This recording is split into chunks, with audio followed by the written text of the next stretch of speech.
Hi. ലൈഫിൽ success ആവാൻ success ആവാന്ന് ഞാൻ ഉദ്ദേശിച്ചത് കുറേ പണം ഉണ്ടാക്കുക എന്നുള്ളതല്ല. ലൈഫിൽ ഏത് മേഖലയിലും സക്സസ് ആവാൻ മോട്ടിവേഷനാണോ വേണ്ടത് അതോ ഡിസിപ്ലിനാണോ വേണ്ടത്? ഞാനൊരു കാര്യം കാണിക്കാം. ഇതെന്താണ്? ഇതൊരു കീ ആണ്. ഇതൊരു ഗ്ലോബാണ്. തൽക്കാലം ഇതൊരു എൻജിനായിട്ട് കരുതുക. ഞാൻ ഈ കീ ഓണാക്കുന്ന സമയത്ത് എൻജിൻ എന്ത് ചെയ്യും? വർക്കാവും അല്ലേ? So motivation is like a key. കാരണം നമുക്ക് ഇതിനൊരു സ്പാർക്ക് തരാനേ പറ്റുള്ളൂ. ആ സ്പാർക്ക് തരുമ്പോൾ എന്ത് ചെയ്യും? ഇത് മൂവ് ചെയ്ത് തുടങ്ങും. So engine is like an discipline. So motivation എന്ന് പറയുന്നത് ഇപ്പം ഇന്ന് ഞാൻ പഠിക്കും എന്ന് ഞാൻ ചിന്തിക്കുന്ന സമയത്ത് ഇന്ന് എനിക്ക് പഠിക്കണം എന്ന് പെട്ടെന്നൊരു സ്പാർക്ക് ഉണ്ടാകുന്ന സമയത്ത് നമ്മൾ ബുക്ക് എടുത്ത് പഠിക്കും.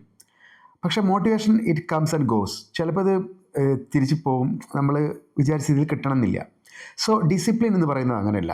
ഇപ്പം എനിക്ക് ഒരു കോമ്പറ്റീഷൻ ഉണ്ട്, ഒരു റണ്ണിങ് കോമ്പറ്റീഷൻ ഉണ്ട്, അല്ലെങ്കിൽ മിലിറ്ററിയിലേക്ക് ജോയിൻ ചെയ്യാൻ ഒരു മത്സരമുണ്ട്.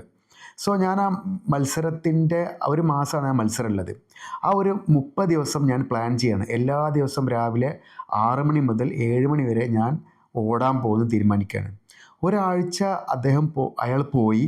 പക്ഷേ അടുത്ത ആഴ്ച ഒരു കുറച്ചൊക്കെ ആകുമ്പോൾ അയാൾ രാവിലെ എഴുന്നേൽക്കുമ്പോൾ ചിന്തിക്കുകയാണ്, ഇന്നിപ്പോൾ പോകണ്ട, ഇന്നിപ്പോൾ നല്ല മഴയല്ലേ, ഇന്ന് പോയാൽ ശരിയാവില്ല എന്നൊക്കെ ചിന്തിക്കുകയാണെങ്കിൽ അത് പ്രശ്നമാണ്.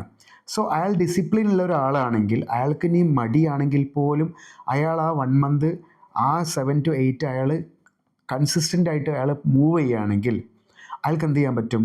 അയാൾ വിചാരിച്ച ആ മേഖലയിൽ അയാൾക്ക് തിളങ്ങാൻ പറ്റും എന്നുള്ളതാണ്. സോ നിങ്ങൾ ഇനി പറയൂ, മോട്ടിവേഷനാണോ വേണ്ടത്, ഡിസിപ്ലിനാണോ വേണ്ടത്? Have A nice day.